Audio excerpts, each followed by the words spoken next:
morning, Joan. Good morning, Jody. I first knew you as Sister Marie Doloretta, OP. A few years and ago. the only one in the community that I can call my guardian angel. I've been called worse, Jody. Oh, tell me, what was the day like when you entered the Adrian Dominican Sisters?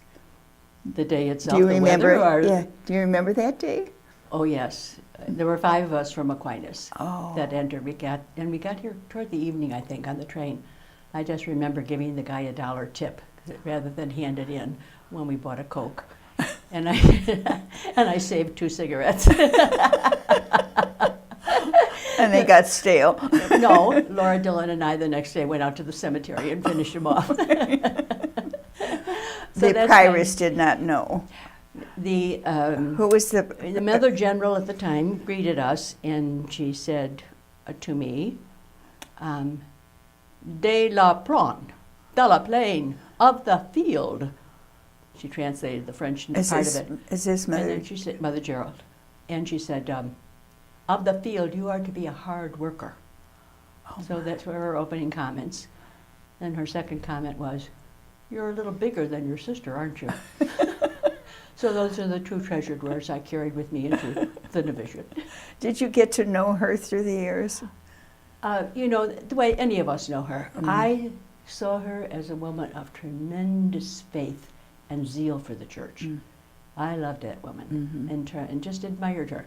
We stayed in the basement area, of course, away from her, rather than get changed from a position. But I really held her in great admiration because I saw her as a woman of deep, deep faith and great zeal and love for the church, and a risk taker because of her faith. Yes. Trusting in God. Yes. And being zealous for the mission. Go open this mission. Exactly. And Yeah. we did. Right. Yes. But you had a sister that had already entered, correct? Yes. Marjorie was 8 years older than I. I guess I was in 5th grade, I was figuring, when she entered. So, you know, it's very different. And as a musician, you know, an extraordinarily talented and gifted woman. But I do remember her letters coming home and being inspired by the letters that she wrote. And I'm sure that had an impact on me. And her religious name? Maria Inviolata.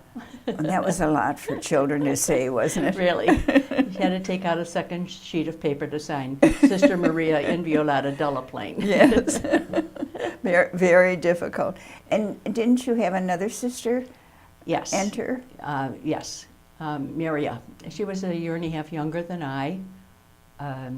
She got sick right after her profession, age 25, 26, and went 3 years where personality was changing. She gained 100 pounds. Oh, my. She knew she was sick, but they couldn't find out what was the problem. She went, I remember, one whole summer in Ann Arbor Hospital when they tried every kind of test. And the community changed her, for she was, an extraordinarily gifted and talented woman. And funny, sense of humor, zest for life, and a great teacher. We would have known her as Maria, right? As Maria. Yes. Right. And anyway, she was finally changed to Fort Wayne from Regina in Chicago, and the community, I think, were probably thinking maybe a quieter environment, but and she started seeing double, and so went to get glasses, and the doctor said no, there's something more serious. And so they decided that there what might be a brain tumor, but they had no proof. And the doctor said to my mom, I think it's there. Was this in the early 60s or It would have late been, 50s? she was operated on in 1961. Mm-hmm. And they didn't have CAT scan. So right. that's why they never recognized it. Mm-hmm. But I think, I do believe I grew up in a domestic church. My house, my family, I wondered about that. My mother and father were an extraordinary, extraordinary people. But this experience with my mom was one of those that would verify it. When the doctor said, I think there's a tumor, but I don't know, she'd have a 50-50 chance. And my mom said, what would you do if it were your daughter? And he said, I'd give her the chance. So Mom said, go ahead.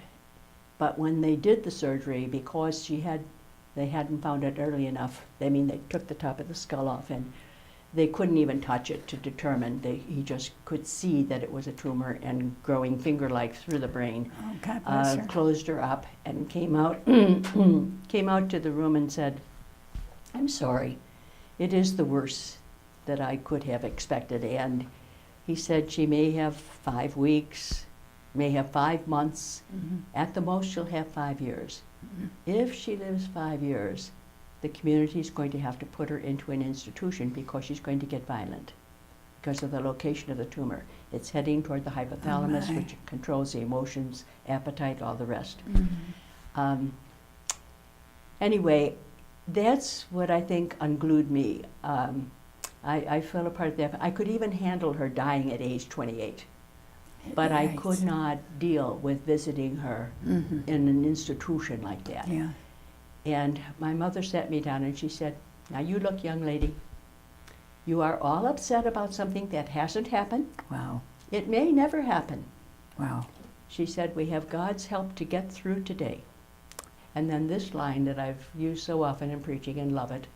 She said, you can't live tomorrow's crosses on today's graces. The scripture tells us, sufficient for the day is the evil thereof. Wow. Wow. Wow is right. Wow. And it happened that she, what the doctor predicted did not happen. She lived not 5 years, but 15. Oh, no, Joan. Right here in Maria. She lived 15 more years in our infirmary here, Oh. 3rd floor, Oh. down the hall. And never lost, she lost her physical appearance, she lost her teeth, she lost her hair. She never lost faith in God, trust in God, or love for God and God's people, or her sense of humor. Oh She had a my little God. note at her door that said, call me when you're ready, God. Just make sure I'm ready when you call. It was Oh so my like God. her. And she never got violent. And never got violent. No, the worst she ever got was throwing a can of root beer at me one day because I didn't buy her a 3rd ice cream cone. But, she was in a constant state. The brain told her all the time that she was starving. People didn't understand this. Mm-hmm. They just saw a very heavy-set young woman. Yeah. And, but that was a real difficulty, although she lost 100 pounds the year before she died, because she was afraid for the people that were going to have to lift her casket. Oh, Joan. So she, What a story. Yeah. Oh. Oh, I'm so touched. Wow. Wow. And you walked that journey with her. Were you mission nearby? Yes, pretty much so, which was a real grace because I was the only one in the family near her. Mm. I was in St. Joe, Michigan when she had the surgery. I was in Lansing, Michigan then for 4 years. So it was St. Joe 4 years and then Lansing 4 years. And then from Lansing I was at Orchard Lake Seminary for 4 years. Oh, my. Did your mother or father have a gift for writing? My dad did, yeah. Because you've had that gift your whole life. Oh, well, thank you. Yes. Well, it was really, I had no problem adjusting to the novitiate, to be truthful, because every Sunday we had to give a point from the gospel and sermon before we had dinner. And, it was the kneeling up straight for the rosary during May and during October. It was just, Dad was a daily communicant. He died at age 47. I was 11 years old. Oh, my. But he loved life. Do you know what? It was hard. He had rheumatic fever as a child, and it left a valve, a leakage in the valve, which today they could, be no problem. But what a tragedy for the family. Were there all girls in your family? No. I had two brothers. It was Marjorie, and then my brother Bud, my brother Alan, and then myself, and then 18 months apart for Maria next, and then Lois, and then Ellie. Now, Lois or Ellie, one of those entered the... Lois entered for about 12 years and then left and is married. So there were 4 of us for a while there, but and now I'm the matriarch. I tell Lois and Ellie, Yes. you know, and I demand a little respect. They laughed. Does Ellie live in the Chicago She area? lives in so- Chicago, and Lois lives in Florida. Right. Well, who in your grade or high school influenced you? I know you already had a sister here, but was there a teacher? Well, I or- had, you know, Adrian Dominicans through grade school, Columbanus, and high school. Oh, So they all, Sister Alban was the one who helped get me ready to enter. oh my. Yeah. Yeah. And I loved Sister Marcella. Oh yes. She was our Latin teacher. So the Adrian Dominicans, you know, right Yeah. from the beginning, Yeah. had a strong influence. And it was just like joining the group, another family Right? that you knew well. Exactly. Exactly. Right. Joan, I'm so grateful for your preaching here at our campus Thank you. chapel, St. Catherine. So I've always had this image of you coming out of the womb preaching. Would that be true? That was my father. He was the preacher in the family. Was it? At that point. How did that Well, it's start for you, that ministry? actually it started. I was taught at DePorres, the inner city school in Detroit, for 4 years. And one morning when I was at prayer, it was the gospel of the man at the pool, Bartimaeus, the blind man at the side, calling out to Jesus. And Jesus stopped and said, "Bring him to me." And I thought, that's a strange line. He's right there. He's handicapped. Why don't you go over? And then I thought, that's interesting. You know, that is true, isn't it, Jesus? You could come directly into our lives, but often you have one another of us bring people to you. And for some reason, the apostles go over to Bartimaeus and they say, "Jump up, take courage, don't be afraid, he's calling you." And all that day in my ministry, those 4 lines kept coming back. And you know, it just was interesting for me. But anyhow, at supper, Marianne Kaniski, the phone rang, and Marianne Kaniski went to the phone, and then she came back and she said, "Joan, it's for you, it's Adrian calling." And Oh. yeah, meaning Am I higher going to be ups. changed? Am I going to be Exactly. changed? And all I heard was, "Jump up, take courage, don't be afraid, he's calling you." Wow. And I went to the phone, and it was Mary Therese McCarthy, Sister Julita. She was on the general council. She was right? on the council at that point, and she asked if I would, she said, "Joan, I was just wondering if you would ever consider going to the seminary with the possibility of being ordained someday." Well, I burst out laughing, like Oh, Sarah. Yeah. You and your crazy ideas. She said, "Well, you would come in and talk about it anyway." I said, "Well, I want to be open to the Spirit. Sure, I'll come and talk about it." So this was after Vatican II chapter. This would have been 1973. Oh my. Oh, And, God bless her. right, a real visionary. Oh. And when I came in, she said, "Well, this is a faith leap we're asking you." And she asked several questions, and she kept saying, "It's the same, that's the answer we wanted from the person we asked."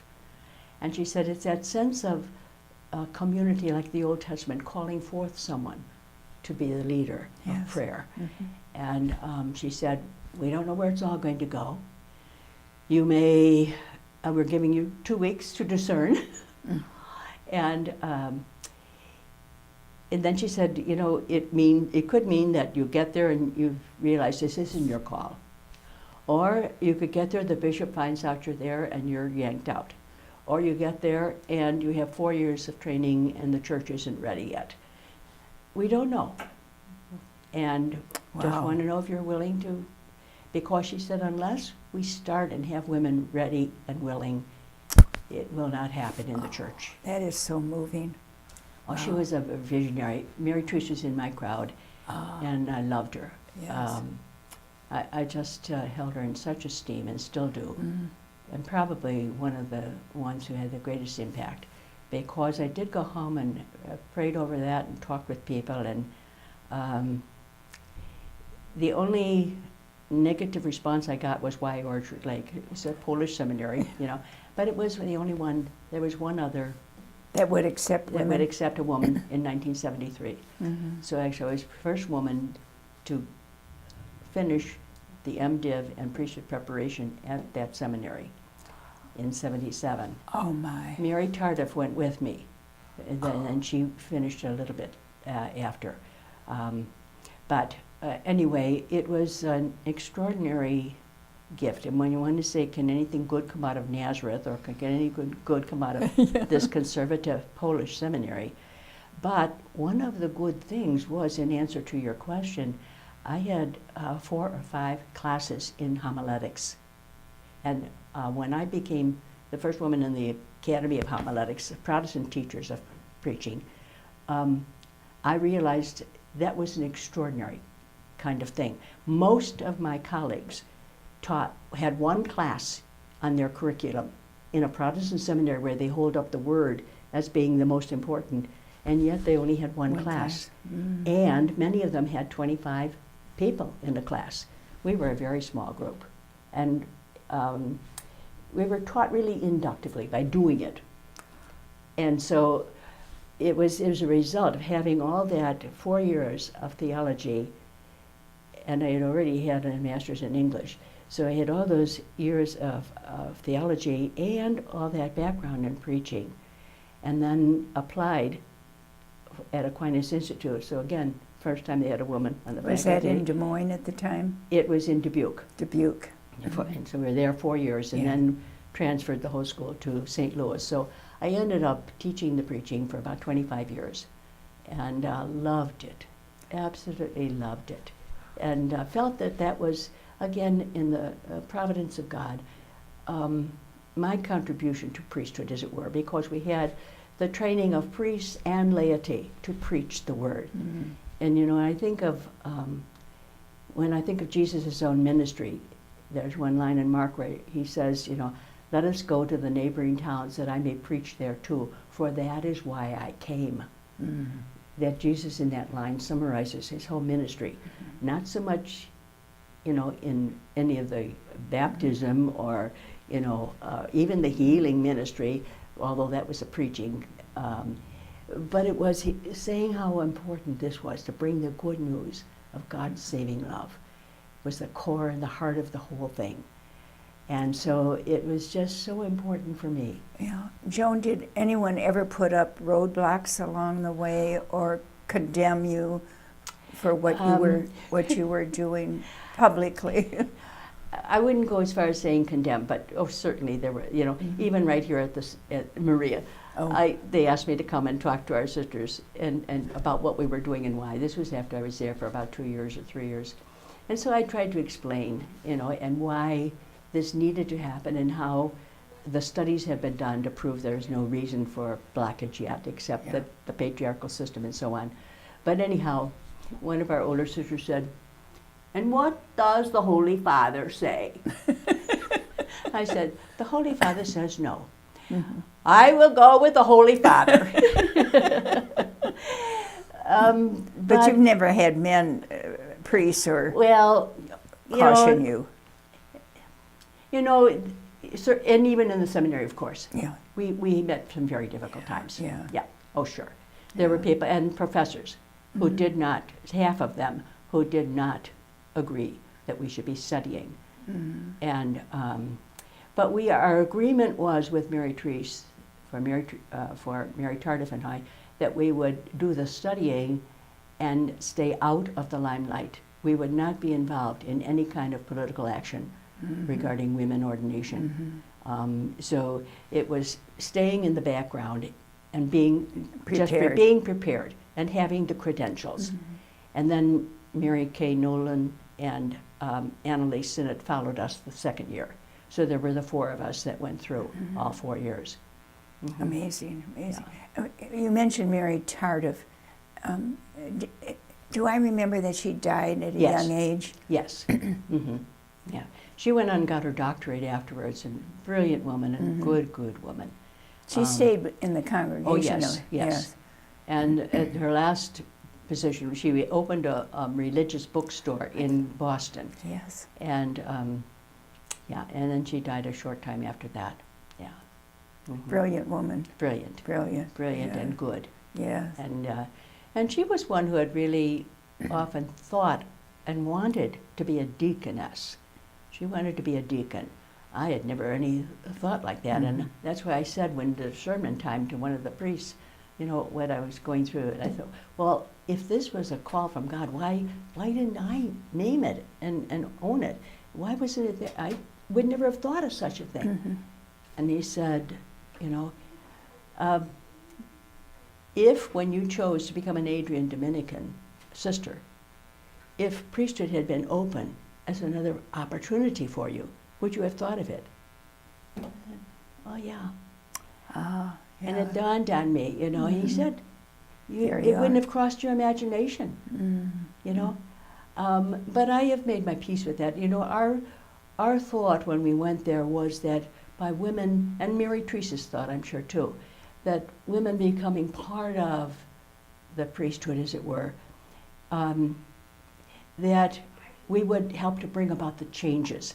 Not one out of the 100 women that I knew in those 4 years that wanted and felt the call.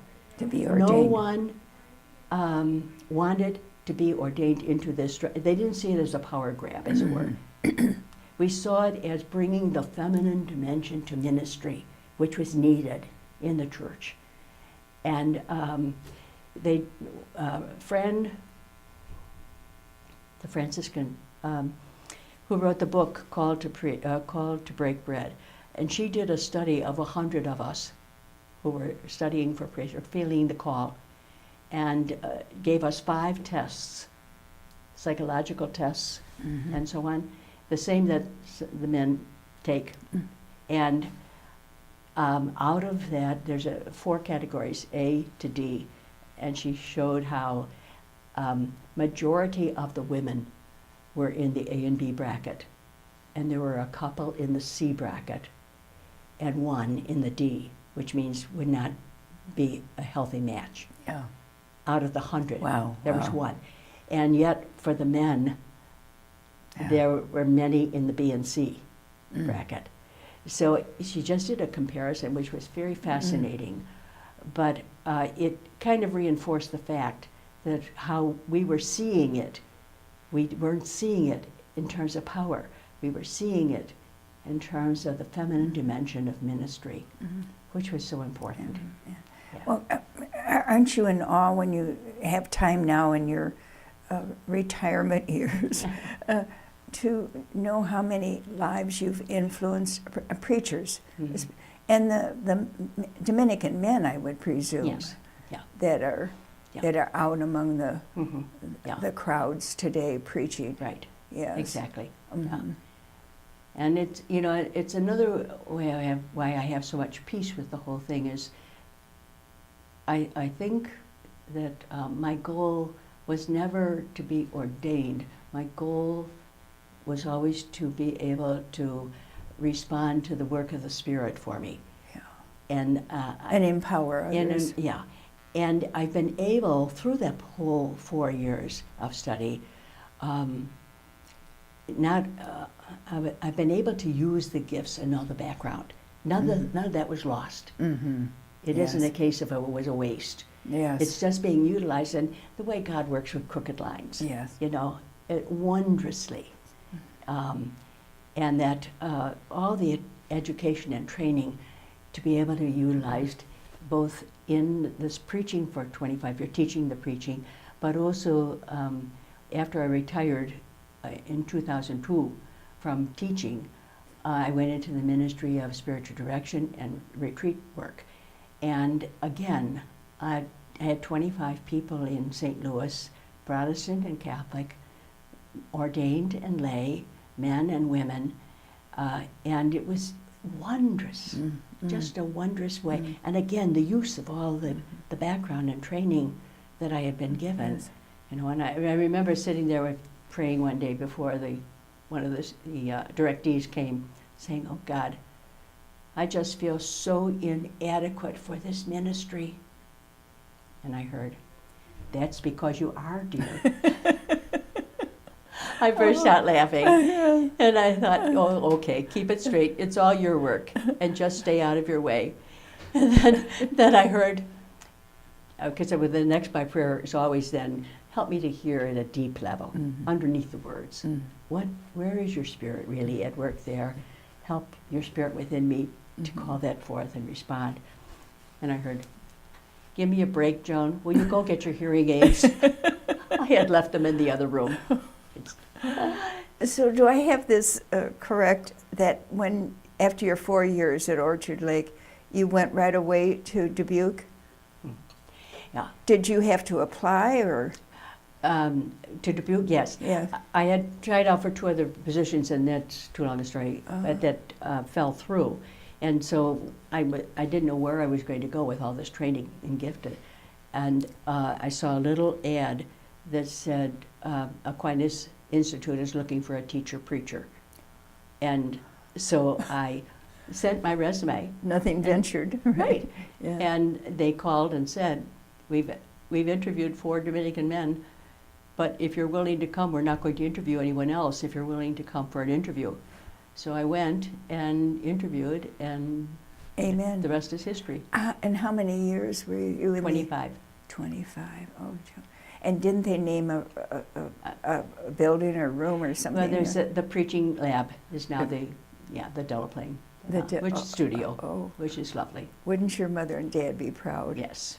Oh my, because that's where it all began. Right. I mean, what a witness they were to you. Exactly. Yes. Yeah. Yes. Right. Mm-hmm. Do you have any mementos in your room now? You're living in Weber. Right. And how long have you been here? 3.5 years. Yes. And loving it. That's great. Right. Yes. Will you continue to do retreats and spiritual direction is my main ministry, right? Yes. Yeah. But lest I forget, while you were in St. Louis, you inspired many women to become associates, correct? Well, Mary Beth Howell and Pat Walter did a lot of sounding the groundwork for that, and many of them women had association with Aquinas, and I had already retired, but they were still there. And then, so after they left, and I was the only Adrian Dominican left in fact, the state of Missouri, but I began to be involved with them, and it has been such a rich, rich time for me. I love them. They are extraordinary. 10 of them now, and they meet monthly. And then I go once in the fall and once in the spring to do a retreat day for them. And I meet with them when they meet monthly by way of Zoom. So how they lovely. meet for, now it's going to be for 2 hours. It was 3 hours a night on once a month. Now it's 2 hours, but rich time, wonderful time. My. And of course they've been here on campus. And one of the associates is head of the PAB now, isn't she? Well, she was working with the PAB, and now they've asked her to take over the position working with our enactment on resiliency. Yes. How exciting. Dee Joyner. And Dee Joyner, yes. Extraordinary woman. Yes. Oh, right. yes. Yeah. Oh, that's a thrill. And then one of our associates from St. Louis is also on the advisory board for the resilience. For Associate Life. Oh, beautiful, beautiful. Carol Johnson. Well, God bless you. So back to mementos that you that are near and dear to you. Probably the one I love the most in my room. Well, there are 2. One is Margie, the only thing I have left from her, and it said, it's from Teilhard Chardin, and she had it in her possession for the last 70 years. And it said, you are incarnate in the world, O God, and we live caught up in you. Wow. And then the second one is just a little deer, because you know the story of a deer coming up to the window here when Maria died. No. And someone said, my beloved will come as a gazelle, coming up to the window, and says, come, my love, my dove, my beautiful one. The winter is over and gone. The rains have ceased.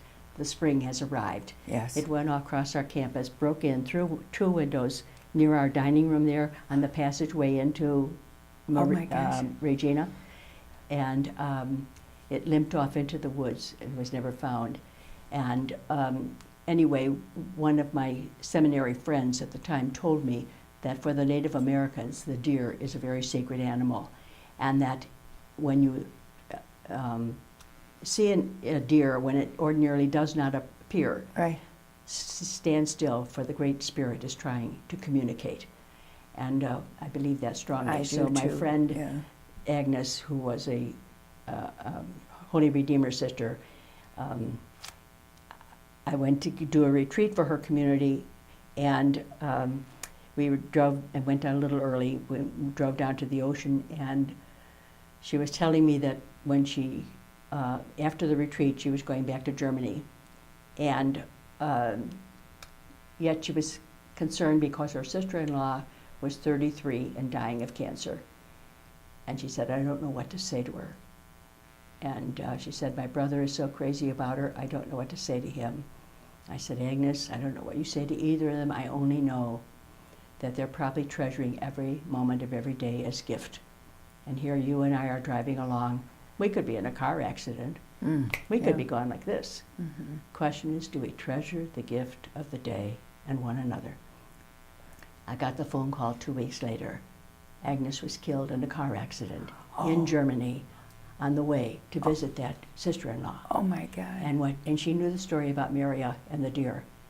And when I got home from, I was at Notre Dame at the time, when I got home to St. Louis, there was a box of gifts from her from Germany that she had sent just before she was in the car accident. And it was a deer, a little glass deer from Germany. Well, that is a beautiful story. And it reminds me of your mother's words, too. Exactly. Amen. Exactly. Yes. Well, thank you, Joan. You're most welcome. This is just a beginning. I feel like we could go on for Unfortunately, I could go on a little longer, because I know you were a coordinator or a superior somewhere along the line. We can let that go. We can let that go.